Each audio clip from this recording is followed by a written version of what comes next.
Welcome student. मी प्राध्यापक सागर होमराज मिश्रा, राज्यशास्त्र विभाग तर्फे तुम्हा सर्वांचं स्वागत करतो. आज आपण BA 5th सेमिस्टर तुलनात्मक शासन आणि राजकारण या अभ्यासक्रमातला इंग्लंडचे कार्यकारी मंडळ याबद्दल आपण आज चर्चा करू. आपल्याला तुलनात्मक अभ्यास करायचा असल्यामुळे इंग्लंड आणि अमेरिका या दोन्ही राष्ट्रांचा तुलनात्मक अभ्यास करायचा आहे. म्हणजेच या राष्ट्रांचा आपल्याला सखोल अभ्यास करायचा आहे. जसे एक्झाम्पल फॉर इंग्लंडचा संविधान हा अलिखित आहे, तर अमेरिकेचं संविधान हा लिखित आहे. सांगण्याचं तात्पर्य म्हणजेच आपण ॲट अ टाईम एका वेळेस दोन्ही राष्ट्रांचा सोबत अभ्यास करायला जाणार आहोत. आजच्या लेक्चर्समध्ये आपण राजपदाचे अधिकार हा जो कंटेंट्स पाहणार आहोत. त्या अगोदर आपण सिंपलशी प्रस्तावना पाहू की राजपदाचे अधिकार हा काय आहे. आपण मागच्या लेक्चरला इंग्लंडचे कार्यकारी मंडळ हा पॉईंट अभ्यासलेला आहोत. इंग्लंडच्या कार्यकारी मंडळ जसेच इंग्लंडमध्ये तीन मंडळ आहेत. कार्यकारी मंडळ, विधिमंडळ आणि न्यायमंडळ. सर्वात प्रथम आपल्याला इंग्लंडचे कार्यकारी मंडळ अभ्यास करायचा आहे. तर इंग्लंडच्या कार्यकारी मंडळामध्ये राजा, प्रिव्ही काउन्सिल, पंतप्रधान व त्याचे मंत्रिमंडळ या सर्वांचा समावेश इंग्लंडच्या कार्यकारी मंडळामध्ये होत असतो. ओके, तर आपण पाहिलेलं आहोत की आपल्या भारताने देखील संसदीय शासन पद्धती स्वीकारलेली आहे असं आपण बोलतो. पण ते कोणत्या राष्ट्राकडून? तर इंग्लंड म्हणून. त्यानुसार आपल्याला समजून येते की सर्वात प्रथम संसदीय लोकशाही असणारा जो राष्ट्र आहे तो आहे इंग्लंड. तर संसदीय लोकशाही व्यवस्थेत कार्यकारी मंडळामध्ये किंवा कार्यकारी मंडळाचे नाममात्र प्रमुख म्हणजे कोण? तर नाममात्र कार्यकारी प्रमुख व वास्तविक कार्यकारी प्रमुख असे दोन ठळक विभाग पडत असतात. त्यामध्ये इंग्लंडमध्ये राजा व प्रिव्ही काउन्सिल यांचा समावेश नाममात्र कार्यकारी मंडळामध्ये होत असतो. तर पंतप्रधान व त्याच्या मंत्रिमंडळाच्या वास्तविक कार्यकारी मंडळामध्ये त्यांचा समावेश होत असतो. त्यानंतर जसं आपण पाहिलं की इंग्लंडच्या कार्यकारी मंडळामध्ये राजा, प्रिव्ही काउन्सिल, पंतप्रधान व त्याचे मंत्रिमंडळ या सर्वांचा समावेश होत असतो. तर त्यामधून आपल्याला एक पॉईंटचा अभ्यास करायचा आहे. त्यामधून आपण राजा व राजपद हा शब्द पाहिलेला होता. आपण सहजपणे बोलताना जसं आपण बोलले की इंग्लंडच्या कार्यकारी मंडळामध्ये राजा, प्रिव्ही काउन्सिल, पंतप्रधान व त्याच्या मंत्रिमंडळांचा समावेश असतो. परंतु राजा आणि राजपद सिंपल भाषेमध्ये बोलायला झालं तर एक आहे. आणि अगर आपण ऑथेंटिक अभ्यास करायला गेला तर राजा आणि राजपद हे दोन्ही वेगवेगळे आहेत. कारण इंग्लंडचा राष्ट्रप्रमुख कोण असतो? तर तो असतो राजा, आणि राजाच्याच नावाने इंग्लंडचा संपूर्ण राज्यकारभार चालत असतो. राष्ट्रीय उत्सव असो, कोणती मानवंदना असो, ते संपूर्ण उत्सवामध्ये त्या राष्ट्रातर्फे राज्याला मानवंदना दिली जाते. त्यानंतर पंतप्रधान व मंत्रिमंडळाची नियुक्ती देखील करण्याचा अधिकार हा राज्याला आहे. कॉमन्स सभागृह आहेत इंग्लंडमध्ये देखील दोन सभागृह, हाऊस ऑफ लॉर्ड्स आणि हाऊस ऑफ कॉमन्स. तर कॉमन्स सभागृहाचा कार्यकाळ कधी समाप्त होईल किंवा ते कार्यकाळ समाप्त होण्यापूर्वीच त्याचे विसर्जन करण्याचा अधिकार देखील राजाला देण्यात आलेला आहे. ओके, हे सिम्पल्स आपण मागच्या लेक्चर्समध्ये हा आपण पोर्शन पाहिलेलं होतं. तर त्यामध्ये आपल्याला आज जसा राजा पाहिलो, राजा आणि राजपद यातील देखील फरक पाहिलो. ठीक आहे, आज आपल्याला कंटेंट जो करायचा आहे तर राजपदाचे अधिकार म्हणजेच काय? तर राजाचे अधिकार. राजा आपण पाहिलेलं एका साईडला की राजाच्याच नावाने इंग्लंडचे संपूर्ण कारभार चालत असते, राज्यकारभार चालत असते. आणि संपूर्ण उत्सवामध्ये ज्या राष्ट्रामध्ये जे उत्सव होत असतात, राष्ट्र उत्सव होत असतात, त्या जेव्हा पण साजरा केला जातो तेव्हा त्या राष्ट्रातर्फे राजाला मानवंदना दिली जाते. आणि त्यानुसारच राजाचे अधिकार हे दोन स्वरूपामध्ये विभागणी केलेली आहे. ते म्हणजेच काय? तर औपचारिक कार्य आणि अनौपचारिक कार्य.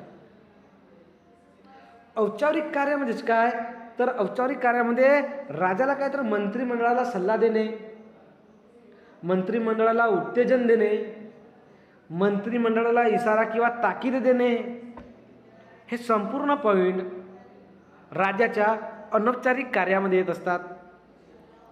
औपचारिक कार्यामध्ये येत असतात. तर अनौपचारिक कार्यामध्ये काय, तर प्रधानमंत्र्याची निवड करणे, हाऊस ऑफ लॉर्ड्सचे किंवा हाऊस ऑफ कॉमन्सचे विसर्जन करणे, हे 2 कार्य राजाच्या अनौपचारिक कार्यामध्ये येत असतात. आपण एक एक पॉईंट विश्लेषणाने पाहू.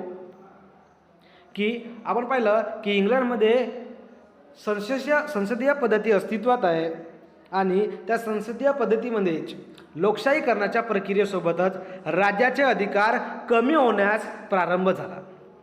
त्याचबरोबर राजपदाचे अधिकार वाढू लागले. आता आपण पाहिलं की राजा आणि आपण स्टार्टिंगलाच बोलले की राजा आणि राजपद आपण जेव्हा अभ्यासतो तर एक आहे, पण त्यातील फरक पाहायला गेला तर जे आपण मागचे व्हिडिओज बनवलो राजा आणि राजपद यातील फरक, त्यामध्ये तुम्हाला समजून येईल. हळूहळू इंग्लंडमध्ये राजाचे अधिकार, राजाचं महत्त्व कमी व्हायला लागला, परंतु त्याचे अधिकार हे वाढू लागले. ब्रिटिश संविधानिक व्यवस्थेचे हे एक महत्त्वपूर्ण वैशिष्ट्य आणि महत्त्वपूर्ण पद म्हणजेच काय, तर महत्त्वपूर्ण अधिकार म्हणजेच काय, तर राजपदाचे अधिकार आहेत. आणि या वैशिष्ट्यानुसारच राजपदाला त्याच्या अधिकाराची 2 विभागामध्ये विभागणी केलेली आहे. एक आहे औपचारिक अधिकार, त्याला आपण फॉर्मल पॉवर म्हणतो, तर दुसरा आहे अनौपचारिक अधिकार, त्याला आपण इनफॉर्मल पॉवर म्हणतो. यानुसार सर्वात प्रथम आपल्याला औपचारिक अधिकार पाहायचा आहे की औपचारिक अधिकार काय असू शकते बा. तर आपण पाहिलेले की इंग्लंडमध्ये संविधान जो आहे तो अलिखित स्वरूपाचा आहे आणि त्यानुसारच संविधानिक व्यवस्थेनुसार राजा हा राष्ट्रप्रमुख आहे. तर आपण पाहिलं की पंतप्रधान व त्यांचे मंत्रिमंडळ हे वास्तविक कार्यकारी प्रमुख आहेत आणि हा राष्ट्रप्रमुखच असल्यामुळे राजाच्या नावानेच संपूर्ण राज्यकारभार चालू होत असतो. तथापिच लोकशाहीकरणाच्या या प्रक्रियेमुळेच राज्यकारभाराबाबतचे संपूर्ण निर्णय हे मंत्रिमंडळाच्या सल्ल्यानुसारच घेत असतो. राजाला जरीही इंग्लंडचा संपूर्ण राज्यकारभार चालवण्याचा अधिकार असला तरी पण लोकशाहीकरणाचे जे पण काही निर्णय घ्यायचे असले ते संपूर्ण निर्णय राजा हा मंत्रिमंडळाच्या सल्ल्यानुसारच घेत असतो. म्हणून त्या अधिकारांना त्याला औपचारिक अधिकार असे आपण संबोधले आहे किंवा लेखकांनी त्याच अधिकाराला अनौपचारिक कार्य असे म्हणून घोषित केले आहे. आपण इंग्लंडच्या कार्यकारी मंडळाला पार्लमेंट म्हणतो. काय म्हणतो? पार्लमेंट म्हणतो. तर त्याच पार्लमेंटला सर्वोच्च शासक म्हणून राजाला मंजूर केलेले आहे आणि विधेयकांना अंतिम संमती देण्याचा अधिकार दिलेला आहे. ओके, याच वर उल्लेखित यादीनुसारच राजपदाचे अधिकार व सत्तेचे क्षेत्र कसे आहे तर व्यापक झालेले आहे हे स्पष्ट होते आणि याच अधिकारांना राजपदाचे विशेषाधिकार म्हणलेला आहे. तर कोणत्या अधिकारांना? उदाहरणार्थ लष्कराचा सर्वोच्च सेनापती कोण असतो? ठीक आहे, तर राजा असतो. शांती किंवा युद्ध झाला तर त्यांचा करार करण्याचा अधिकार देखील त्यालाच दिलेला आहे. न्यायालयाने दिलेली शिक्षा कमी करण्याचा अधिकार देखील त्यालाच दिलेला आहे किंवा त्या शिक्षेमध्ये संपूर्ण त्या शिक्षा माफ करण्याचा देखील त्याला अधिकार दिलेला आहे. दयेचा अधिकार देखील राजाला दिलेला आहे. ओके, आणि हे संपूर्ण अधिकारच राजपदाचे विशेषाधिकार म्हणून ओळखला जात असते. क्लिअर? आणि याच राजपदाचे विशेषाधिकार या दृष्टीने विचार केला तर बेझॉट यांना राजपदाचे खालील 3 विशेषाधिकार फार महत्त्वपूर्ण वाटतात. ठीक आहे, एक बेझॉट जो वरील प्रमाणे जे अधिकार सांगितलेले आहे. क्लिअर? की सर्वोच्च न्यायालय, सर्वोच्च जे लष्कर आहे त्या लष्कराचा सर्वोच्च सेनापती राजा असू शकतो. अंतर्गत आणि बाह्यगत युद्ध झालं तर तो करार करण्याचा अधिकार देखील राजाला असतो. न्यायालयाने दिलेली शिक्षा, एखाद्या व्यक्तीला ते शिक्षा दिली ते कमी करण्याचा किंवा ते पूर्णपणे माफ करण्याचा असा दयाचा अधिकार देखील राजाला असतो. ठीक आहे. म्हणूनच त्या पार्लमेंटचे अधिवेशन आमंत्रित करण्याचा आणि त्याच्या तहकूब करण्याचा आणि ते कॉमन सभागृह विसर्जन करण्याचा हे संपूर्ण अधिकार राजाला आहेत आणि यालाच आपण काय म्हणतो तर राजाचे विशेषाधिकार म्हणतो. आणि याच विशेषाधिकारला गृहीत धरून बेझॉट यांनी राजपदाचे खालीलप्रमाणे 3 महत्त्वपूर्ण औपचारिक अधिकार सांगितलेले आहेत. तर सर्वात प्रथम आहे की मंत्रिमंडळाला सल्ला देणे. राजा कधीही कोणतीही बैठक असो त्या बैठकींना उपस्थित नसतो. तर त्याचमुळे राजा जेव्हा मंत्रिमंडळाची बैठक होत असते तर त्या बैठकींना तो उपस्थित नसतो. तर तो काय करत असतो तर जो पंतप्रधान असतो त्या पंतप्रधानाकडून संपूर्ण राज्यकारभारासंबंधीची संपूर्ण माहिती मागून घेतो. म्हणजेच काय तर पंतप्रधान हा राजा आणि मंत्रिमंडळ यांच्यामधला दुवा आहे, मिडलचा आहे. ओके, म्हणजेच काय तर इकडचे कार्य तिकडे सांगणे आणि तिकडचे कार्य इकडे सांगणे. ओके, म्हणजेच राजा मंत्रिमंडळाच्या बैठकींना उपस्थित नसतो तर तो काय करत असतो तर प्रधानमंत्र्याकडून राज्यकारभारासंबंधी संपूर्ण माहिती मागवत असतो आणि मंत्रिमंडळाच्या बैठकीची कार्यक्रम पत्रिका व मंत्रिमंडळाचे निर्णय याबाबतची आवश्यक ती कागदपत्रे राजाला वेळोवेळी प्रधानमंत्र्याद्वारे प्राप्त होत असतात. आणि अशा स्थितीत राजा प्रधानमंत्र्यांना काही विशिष्ट बाबतीत सल्ला देऊ शकतो. म्हणजे तो सल्ला डायरेक्ट मंत्रिमंडळाला न देता राजा सर्वप्रथम प्रधानमंत्र्याला सल्ला देत असतो आणि तो प्रधानमंत्री त्यानंतर मंत्रिमंडळाला पर्यंत तो सल्ला पोहोचवित असतो. ओके, एका साईडला आपण म्हणलो की सर्वात प्रथम पाहिलं आहे की राजा राज्यकारभाराचे निर्णय घेत असताना सर्वात प्रथम मंत्रिमंडळाच्या सल्ल्यानुसारच तो निर्णय पार पडत असतो. परंतु मंत्रिमंडळाच्या बैठकीमध्ये राजा कधीही उपस्थित नसतो. तर संपूर्ण जी माहिती असते राज्यकारभारासंबंधीची ते माहिती पंतप्रधानाकडून मागून घेत असतो आणि जे पण कागदपत्रे असतो या मंत्रिमंडळाच्या निर्णयाबाबतची आवश्यक कागदपत्रे असो हे संपूर्ण कागदपत्रे राजाला वेळोवेळी प्राप्त होत असतात. आणि अशा स्थितीत एखादा निर्णय किंवा एखाद्या विशिष्ट बाबतीत सल्ला द्यायचा झाला तर तो सल्ला राजा प्रधानमंत्र्याला देऊन त्यानंतर प्रधानमंत्री मंत्रिमंडळापर्यंत पोहोचवित असतो. सेकंड जो दुसऱ्या नंबरचा औपचारिक कार्य आहे तो आहे मंत्रिमंडळाला उत्तेजन देणे. तर मंत्रिमंडळाला उत्तेजन देण्याचे काय तर आपण पाहिलं की राजा मंत्रिमंडळाच्या सल्ल्याने संपूर्ण राज्यकारभाराचा निर्णय घेत असतो किंवा संपूर्ण राज्यकारभार चालवत असतो.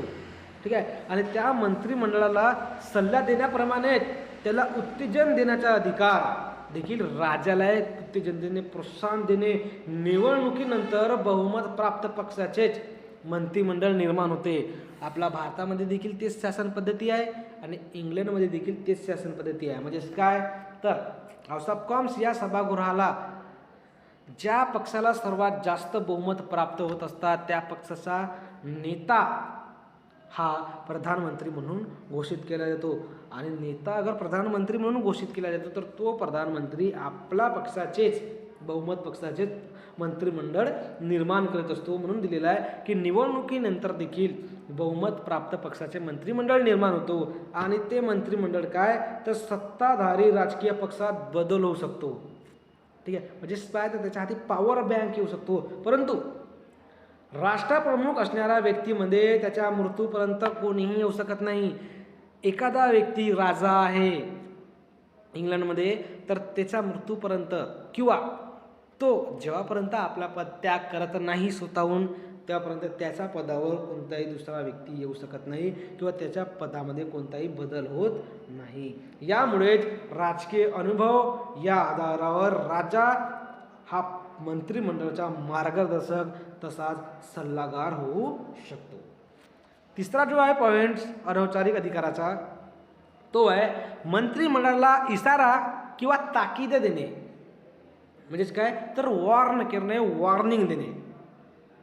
ज्या पद्धतीने आपण म्हणलं की राजकीय अनुभव या आधारावर राजा हा मंत्रिमंडळाचा मार्गदर्शक असू शकतो म्हणजे सल्लागार असू शकतो. न त्या सल्ला देण्याच्या विशेष अधिकारातूनच एखाद्या विशिष्ट प्रश्नाबाबत किंवा विशिष्ट निर्णयाबाबत त्याला एखादा ताकीद देणे, त्याला इशारा देणे हा देखील अधिकार राजाला प्राप्त होत असतो.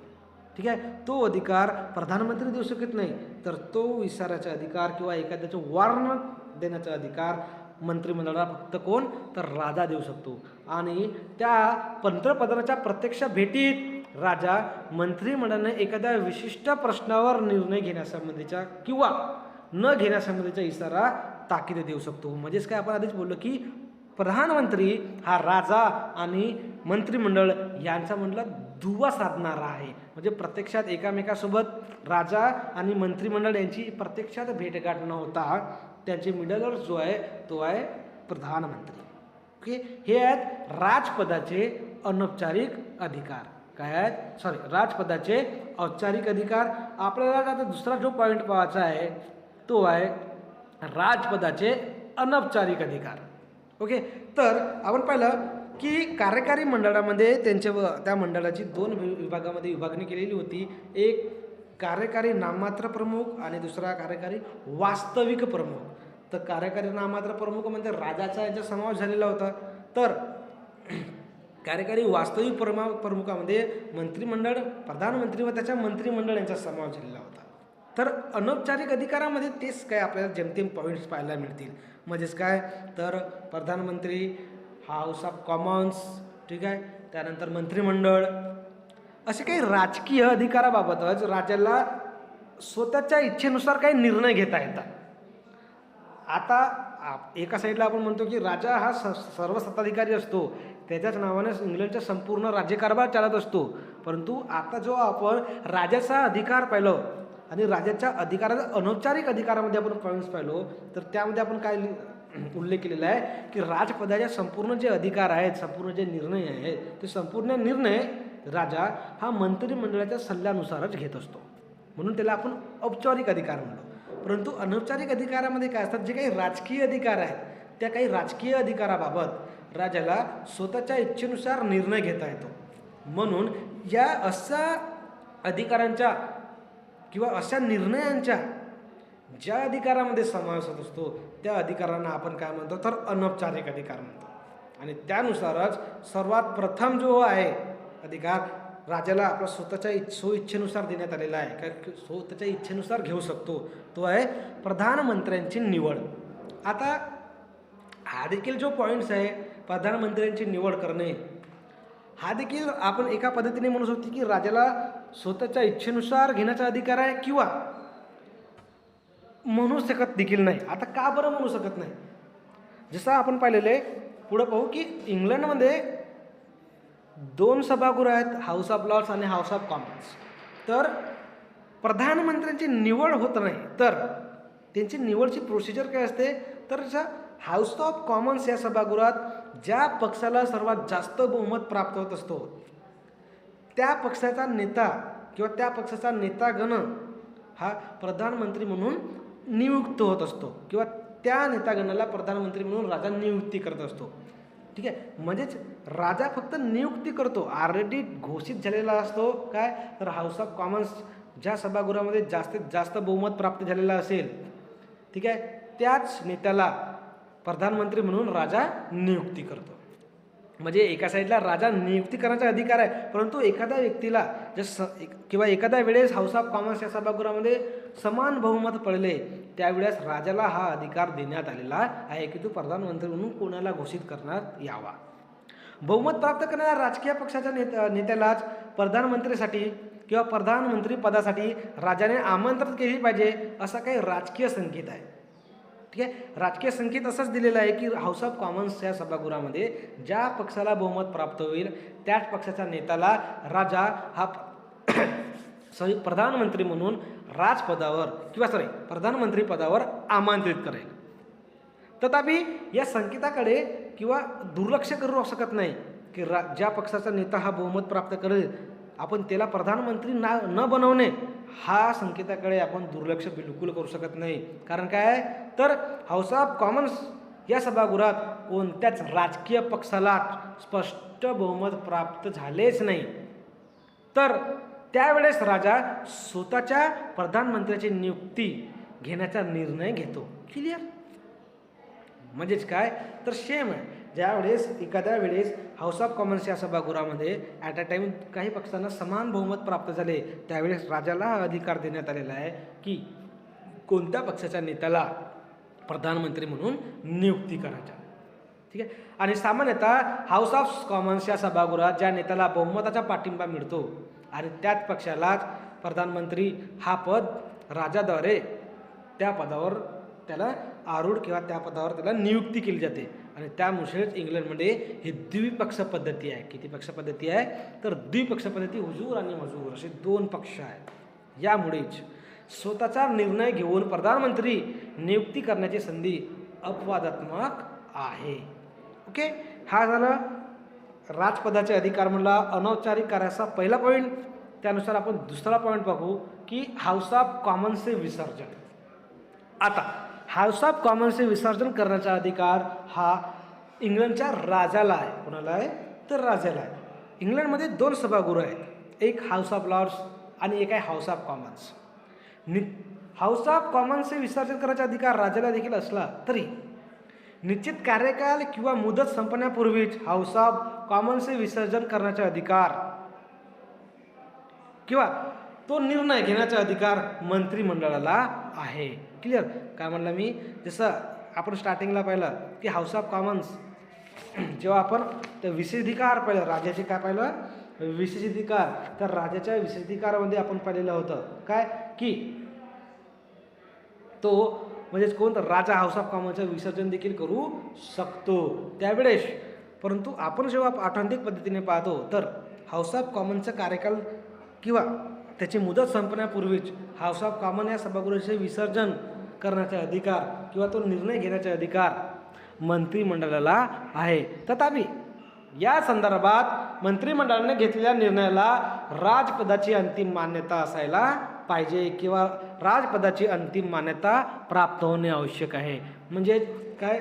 तर मंत्रिमंडळ हा हाऊस ऑफ कॉमन्सचे विसर्जन करण्याचा निर्णय किंवा विसर्जन करण्याचा सल्ला किंवा निर्णय जरी घेतला असतील, परंतु अंतिम जो निर्णय आहे तो अंतिम निर्णय कोण घेऊ शकतो? तर राजपद घेऊ शकतो किंवा राजाच घेऊ शकतो आणि त्याची मान्यता असणे आवश्यक आहे. जेव्हापर्यंत राज्याची मान्यता असत नाही किंवा राजा जेव्हापर्यंत आपली मान्यता मंत्रिमंडळाला देत नाही तेव्हापर्यंत मंत्रिमंडळ हा हाऊस ऑफ कॉमन्सचे विसर्जन करू शकत नाही. सामान्यपणे राजाकडून हाऊस ऑफ कॉमन्स सभागृहाचे मुदतपूर्व विसर्जन करण्याबाबत मंत्रिमंडळाच्या निर्णयाला मंजुरी मिळतेच. परंतु अशा निर्णयाबाबत जेव्हाही मंत्रिमंडळ राजाकडे अपील करतो त्यावेळेसही राजा त्याला मंजुरी देत असते. परंतु तत्कालीन विशिष्ट परिस्थिती लक्षात घेऊन राजा हाऊस ऑफ कॉमन्स सभागृहाच्या मुदतपूर्व विसर्जनास मंजुरी नाकारू शकतो. ओके, हे झाले राजपदाचे अनौपचारिक आणि औपचारिक अधिकार. वर उल्लेखित असे दोन्ही अधिकार अत्यंत महत्त्वाचे आहेत. ठीक आहे. आणि ते महत्त्वाचे अधिकार क्वचितच उपयोगाचा प्रसंग येतो, कारण प्रधानमंत्र्याचे अस्तित्व हे बहुमताच्या राजकीय पाठिंबा कायम राहण्यावर अवलंबून असते. कारण आपण काय पाहिलेलं होतं की बहुमत प्राप्त पक्षाचाच नेता हा कानून असतो, तर प्रधानमंत्री बनत असतो. आणि अशाच परिस्थितीमध्ये स्थायी स्वरूपाच्या कार्यकाल असणारे राष्ट्रप्रमुखाचे पद हे अस्तित्वात असणे आवश्यक ठरते. ओके, आणि याच कारणामुळे नाममात्र कार्यकारी मंडळाच्या स्वरूपातील राजपद हे इंग्लंडच्या संविधानिक व्यवस्थेचा एक अत्यावश्यक भाग झालेले आहे. अशा परिस्थितीमध्ये आज आपण राजपदाचे अधिकार पाहिलं. ठीक आहे. राजपदाचे अधिकार तेच म्हणजेच राजाचे अधिकार होत. Okay, thank you and have a nice day.